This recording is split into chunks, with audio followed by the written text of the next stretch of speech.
How then could I do such a wicked thing and sin against God?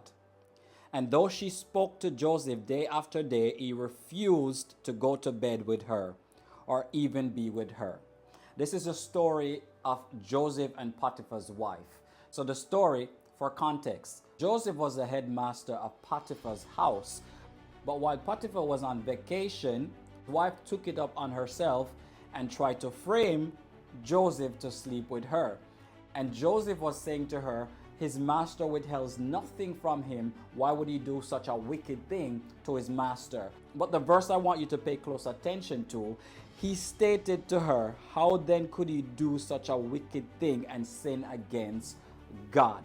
When you sin, the only sin that you commit against yourself is when you do immoral things against yourself, your own body. Everything else is against God, but yet still he honors what God thinks above even himself and even what the wife thinks, or even the master. So he says, how then could I do such a wicked thing against and sin against God? So you are to want to not sin against God. You are to want to please God in order for you to flee things. So you can flee temptation when it arises. When temptation comes to you, you are able and capable to flee temptation. And how you're able to do that is when you live a life that you want to please God, because his goal was to please God and not disappoint God. Not even himself. He wasn't concerned about himself. He was more concerned about not disappointing God by sinning against him. 1 Corinthians 6 verse 18, it states, flee from sexual immorality.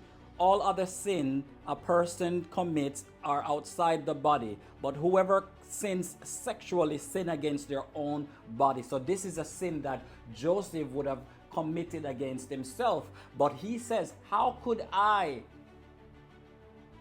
do such a wicked thing and sin against God? So your main focus should always be wanting to please God and not disappoint God. When you get to this place and this revelation, you'll realize that you will follow the commandment of God to flee the temptation when it arises. You won't even think about, you will take these strongholds and these thoughts down. You will, when you commit lust in your heart, you will repent immediately, because you are aware that God knows that you just lost in your heart. And it's not that you're caring about what you feel, it's because you know that God sees everything, God knows everything, and you do not want to disappoint God. We can't disappoint God because we're not perfect beings, but I hope you're getting the point and the context. You should live a life where your main focus is wanting to please God, not even yourself, not even men. So get to that place where you understand that live a life that is pleasing to God. You should strive to live a life that is pleasing to God.